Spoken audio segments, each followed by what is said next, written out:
Bismillahirrahmanirrahim. Assalamualaikum warahmatullahi wabarakatuh. Perkenalkan, kami dari kelompok 8 yang beranggotakan Dep Akmal Askia Hedrin Natua dan saya sendiri yaitu Merian Triani. Di sini kami akan mempresentasikan materi kami yang berjudul Al-Jarhu wa Ta'dil. Pengertian ilmu Al-Jarhu wa Ta'dil. Para ulama mengklasifikasikan ilmu ini menjadi dua jenis, yaitu ilmu diraya dan ilmu riwayah.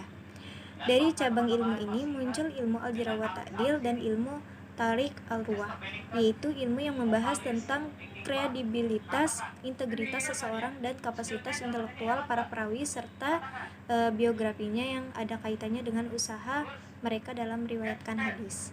Al-jarhu menurut istilah yaitu terlihatnya sifat pada seorang perawi yang dapat menjatuhkan keadilannya dan merusak hafalan dan ingatan sehingga menyebabkan gugur riwayatnya atau melemahkan hingga kemudian ditolak perawinya. Macam-macam jarhu atau cacat dari perawi adalah 1. Bid'ah, melakukan tindakan tercela. 2. Muhalafah, yaitu menyalahi periwayatan yang lebih sikoh. Yang ketiga, galat atau banyak keliru. Yang keempat, jalatul hal atau tidak dikenal identitasnya. Yang kelima, dawatul igid, diduga keras, sanadnya tidak bersambung. Al-Tazrih, yaitu memberikan sifat kepada seorang perawi dengan sifat yang menyebabkan penghaifan riwayatnya atau tidak diterima riwayatnya. Al-Adlu secara bahasa adalah apa yang lurus dalam jiwa, lawan dari durhaka. Dan seseorang yang adil artinya kesaksiannya diterima, dan al-adil artinya mensucikannya dan membersihkannya. Maka ilmu al-jarh wa ta'dil adalah ilmu yang menerangkan tentang kualitas perawi dari segi kecacatan dan keadilannya dengan memakai kata-kata khusus dan untuk menerima atau menolak riwayat mereka. Lanjut, B. Perkembangan ilmu al-jarh wa ta'dil. Ilmu ini tumbuh bersama-sama dengan tumbuhnya periwayatan dalam Islam. Untuk mengetahui hadis-hadis yang sahih perlu mengetahui keadaan rawinya secara yang memungkinkan ahli ilmu menetapkan kebenaran rawi atau kedustaannya, hingga dapatlah membedakan antara yang diterima dengan yang ditolak. Al-jarh dan at-ta'dil dalam ilmu hadis menjadi berkembang di kalangan sahabat, tabi'in dan para ulama setelahnya hingga saat ini karena takut pada apa yang diperingatkan Rasulullah SAW akan ada pada umatku yang terakhir nanti orang-orang yang menceritakan hadis kepada kalian apa yang belum pernah kalian dan juga bapak-bapak kalian dengar sebelumnya, maka waspadalah terhadap mereka dan waspadailah mereka. Hadis riwayat Muslim. Dari Yahya bin Sa'id Al-Qattan, dia berkata, aku telah bertanya kepada Sufyan atas Tasawuri, Syu'bah dan Malik serta Sufyan bin Uyainah tentang seseorang yang tidak teguh dalam hadis. Lalu seseorang datang kepadaku dan bertanya tentang dia. Mereka berkata, kabarkanlah tentang dirinya bahwa hadisnya tidaklah kuat. Hadis riwayat Muslim. Selanjutnya, dari Abu Ishaq Al-Fazri, dia berkata, tulislah dari Bakiyah apa yang telah ia riwayatkan dari orang-orang yang dikenal, dan jangan engkau tulis darinya apa yang telah diriwayatkan dari orang-orang yang tidak dikenal, dan janganlah kamu menulis dari Ismail bin Iyais apa yang telah ia riwayatkan dari orang-orang yang dikenal maupun dari selain mereka. Atau Bakiyah bin Al-Walid banyak melakukan tadlis dari para dul'afa. Diketahuinya hadis-hadis yang sahih dan yang lemah hanyalah dengan penelitian para ulama yang berpengalaman yang dikaruniai oleh Allah kemampuan untuk mengenali keadaan para perawi. Dikatakan kepada Ibnul Mubarak, bagaimana dengan hadis-hadis yang dipalsukan ini? Dia berkata, para ulama yang berpengalamanlah yang akan menghadapinya. Maka penyampaian hadis dan periwayatan itu adalah sama dengan penyampaian untuk agama. Oleh karenanya, kewajiban syar'i menuntut akan pentingnya meneliti keadaan para perawi dan keadilan mereka. yaitu seseorang yang amanah, alim terhadap agama, bertakwa, hafal dan teliti pada hadis, tidak sering lalai, tidak peragu, melainkan itu semua al-jarh wa ta'dil akan menyebabkan kedustaan kepada Rasulullah SAW. Lanjut, yang C, objek pembahasan ilmu al-jarh wa ta'dil dan kegunaannya. Ilmu al-jarh wa ta'dil merupakan cabang ilmu yang mendalami kebaikan dan keburukan orang yang namanya tercantum dalam sanad hadis. Penilaian positif disebut ta'dil, sedangkan penilaian negatif disebut jarhum atau mencela, mencemarkan nama baik. Untuk mengetahui lebih jauh, perlu diketahui terlebih dahulu objeknya. Dilihat dari perawi hadis dan kritikus hadis, baik dari segi kualitas pribadi dan kapasitas intelektual serta metode periwayatannya. Yang satu, periwayat hadis. Menurut ulama, seorang rawi dapat diterima riwayatnya apabila dapat memenuhi syarat-syaratnya. Yang satu, orang Islam yang berakal. Kedua, telah sampai umur atau balik. Yang ketiga, bersih dari sebab yang memfasikan. Yang keempat, bersih dari muru'ah. Yang kelima, seorang yang berhati-hati, tidak lengah. Yang keenam, hafal dan paham apa yang diriwayatkan atau dabit. Yang kedua, kritikus atau periwayat hadis. Kritikus hadis atau orang yang ingin mentakdilkan atau mentakhrijkan haruslah memiliki syarat-syarat tertentu agar tidak hanya bisa melihat kecacatan orang lain, melainkan juga harus bersih dari cacat tersebut. Berikut adalah syarat-syarat kritikus hadis. Yang A, berilmu pengetahuan agama Islam, hadis, bahasa Arab dan lain-lain. Yang B, takwa, memelihara dari muru'ah. Yang C, wara, orang yang selalu menjauhi perbuatan maksiat, syubhat, dosa-dosa kecil. Yang D, jujur. Yang E, menjauhi fanatik atau fanatik golongan. Yang F, mengetahui sebab-sebab untuk mentakdilkan dan mentahrijkan. Yang G, sikah atau terpercaya, mewakili karakter periwayat yang adil, terjaga kapasitas dirinya. Yang H, dabit, terpelihara kualitas intelektualnya. Lanjut. 3. Metode untuk mengetahui keadilan dan kecacatan rawi. Keadilan seorang rawi dapat diketahui dengan dua ketetapan. Yang pertama, dengan kepopuleran di kalangan para ahli ilmu bahwa dikenal sebagai seorang yang adil atau bisa disebut dengan bishi syurah. Yang kedua, dengan pujian dari seorang yang adil, tazkiyah, yaitu ditetapkan sebagai rawi yang adil oleh orang yang adil, yang semula orang yang ditakdilkan itu belum terkenal sebagai rawi yang adil. Kecacatan seorang rawi juga dapat diketahui dengan dua ketetapan. Yang pertama, berdasarkan berita tentang ketenaran rawi dalam celaannya atau aib seseorang rawi yang sudah dikenal sebagai seorang yang fasik, pendusta di kalangan masyarakat. Tidak perlu dipersoalkan, cukuplah kemasyhuran sebagai seorang yang fasik atau pendusta itu sebagai jalan untuk menetapkan kecacatannya. Yang kedua, berdasarkan pentakrisan dari seorang yang adil yang telah memenuhi sebab-sebab ia cacat. Demikian ketetapan yang dipegang muhaddisin, sedang menurut para fuqaha sekurang-kurangnya harus ditarjih oleh dua orang laki-laki. Ilmu al-jarh wa ta'dil sangat berguna untuk menentukan kualitas perawi dan nilai hadisnya. Membahas sanad terlebih dahulu harus memperoleh kaidah-kaidah ilmu al-jarh wa ta'dil yang telah banyak dipakai para ahli, mengetahui syarat-syarat perawi yang dapat diterima, cara menetapkan keadilan dan kedabitan perawi, dan hal-hal lain dengan bahasan ini.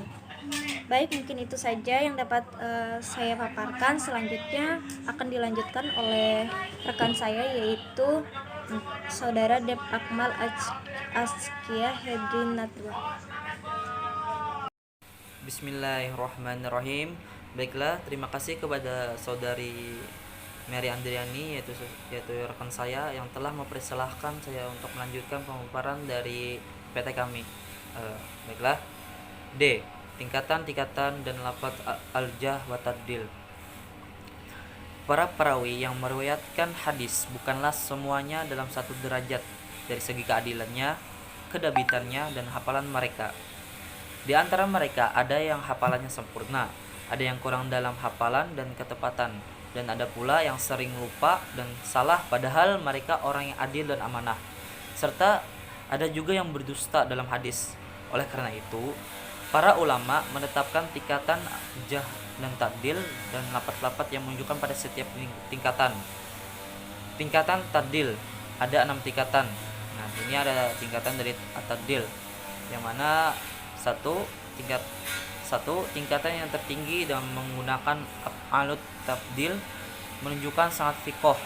Sebenarnya di sini ada sebutannya dalam bahasa Arab, tapi sini langsung ada langsung artinya, yang mana arti tersebut yaitu orang yang paling sikoh, orang yang paling mantap hafalan dan keadilannya, orang yang paling hebat keteguhan hati dan lidahnya, dan orang yang sikoh melebihi orang yang sikoh.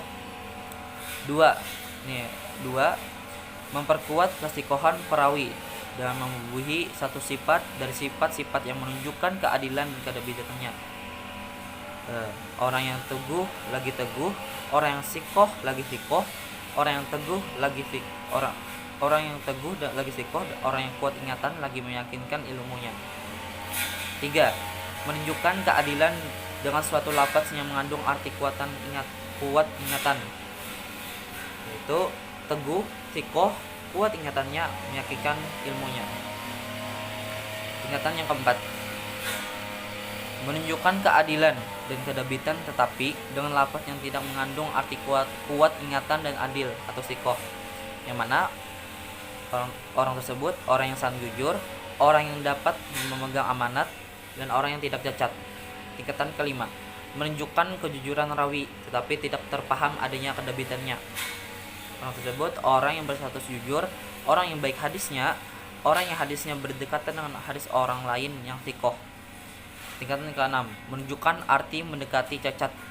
Orang yang jujur insyaallah, orang yang sedikit kesalehannya.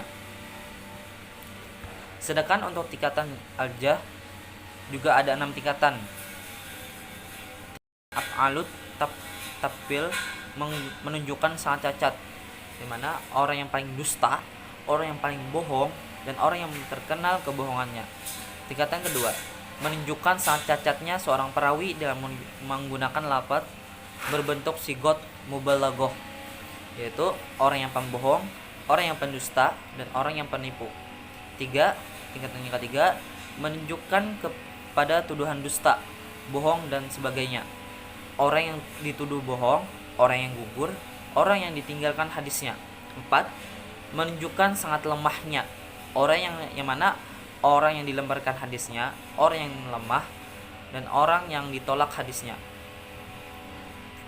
Tingkatan kelima dari al-jah yaitu menunjukkan kepada kelemahan dan kekacauan rawi mengenai hafalannya, yang mana orang tersebut orang yang tidak dapat dibuat hujjah hadisnya, orang yang tidak dikenal identitasnya, dan orang yang munkar hadisnya. Dan tingkatan yang ke-6 atau yang terakhir yaitu menyifati rawi dengan sifat-sifat yang menunjukkan kelemahannya, yang mana orang tersebut adalah orang yang didaifkan hadisnya dan orang yang lunak. Selanjutnya yaitu kitab-kitab ilmu al-jad wa at-tadil. Kitab-kitab yang membahas ilmu al-jad wa at-tadil bibit-bibitnya mulai muncul pada abad kedua Hijriyah, yakni ketika kodifikasi ilmu mulai marak di segenap penjuru wilayah Islam. Karya-karya tersebut adalah karya-karya Imam Yahya Ibnu Ma'in 1158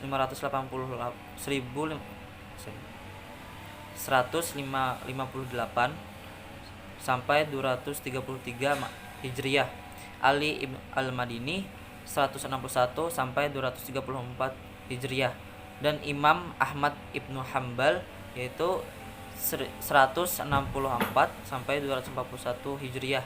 Kemudian Muncul secara berturut-turut karya berikutnya yang lebih luas uraiannya, mencakup berbagai bidang, berbagai pendapat para tokoh al-Jawa at-Tadil tentang rawi-rawi yang lebih banyak jumlahnya. Karya itu mencakup sekitar 40 karya, baik yang dicetak maupun masih berbentuk manuskrip sampai abad ke-6 Hijriah. Karya-karya tersebut memiliki ukuran yang berbeda-beda, mulai yang paling kecil yang terdiri dari 1 jilid memuat ratusan rawi sampai yang terbesar yang terdiri dari puluhan jilid dan memuat puluhan rawi. Karya-karya yang pertama sampai kepada kita adalah kitab Ma'rifat Ar-Rijal karya Yahya Ibnu Ma'in, kitab Ad-Du'afa karya Imam Muhammad Ibnu Ismail Al-Bukhari yaitu 1194 sampai 256 Hijriah, dan telah dicetak di India pada tahun 1325 Hijriah, dan bersamanya dicetak pula kitab Ad-Du'afa wa At-Mutahurkin karya Imam Ahmad Ibnu Su'aib Ali An-Nasai 215 sampai 303 Hijriah. Karya-karya ulama mutaqaddimin yang paling lengkap adalah kitab Al-Jahwa At-Tadil karya Abdurrahman Ibnu Abu Hatim Ar-Raji 240 sampai 327 Hijriah. Kitab ini terdiri dari 4 juz dalam format yang besar dan memuat 1850 biografi Hatim Ar-Raji biografi. Dicetak di India pada tahun 1375 Hijriah dalam 9 jilid. Jilid pertama merupakan muqaddimahnya dan masing-masing juz lainnya terdiri dari 2 jilid. Termasuk karya-karya yang populer adalah kitab Al-Siqat karya Ibnu Hatim, Ibnu Hibban Al-Busti yang wafat tahun 350 Hijriah, 354 Hijriah, dan Al-Kamil fi Ma'rifat Du'afa Al-Muhaddisin wa Ilal Al-Hadis karya Al-Hafidz Abdullah Ibnu Muhammad Ibnu Al-Dafi Al-Jurjani 277 sampai 365 Hijriah. Adapun karya cetakan yang paling lengkap dalam bidang ini adalah kitab Mizan Al-I'tidal karya Imam Syamsuddin Muhammad Ibnu Ahmad Al-Jahabi 673 sampai 780 Hijriah yang dicetak beberapa kali dan terakhir dicetak di Mesir pada tahun 1382 Hijriah atau 1963 Masehi dalam 3 juz memuat 1105 biografi. Begitu juga kitab Lisan Al-Mizan karya Al-Hafiz Al-Sihabuddin Ahmad Ibnu Ali atau atau bisa disebut Ibnu Hajar Al-Asqalani yang memuat semua hal yang dimuat Al-Mizan dengan beberapa tambahan. Di dalamnya terdapat 14.343 biografi dan dicetak di India pada tahun 1329 sampai 1331 Hijriah dalam 6 juz. Dalam menentukan hadis, apakah ini hadis sahih, hasan maupun dhaif. Dengan adanya ilmu al-jarh wa ta'dil dan mempelajari ilmu tersebut merupakan salah satu cara kita untuk mengetahui kepribadian seorang perawi dalam meriwayatkan hadisnya. Karena pada zaman saat ini dan kita yang minim ilmu, seringkali asal menyebut ini adalah hadis sahih, hasan maupun dhaif tanpa kita mempelajari ilmunya, khususnya dalam ilmu al-jarh wa ta'dil. Mungkin itu saja pemaparan dari kami, yaitu rekan saya Mary Andriani dan saya Rip Akmal Askehrina 2. Jika ada kesalahan ataupun kekeliruan dalam pemaparan dari PT kami mohon maaf yang sebesar-besarnya. Jika ada kebenaran itu dari Allah Subhanahu wa taala, jika ada kesalahan itu adalah dari diri kami sendiri. Mungkin itu saja yang dapat kami sampaikan. Sekian. Wassalamualaikum warahmatullahi wabarakatuh.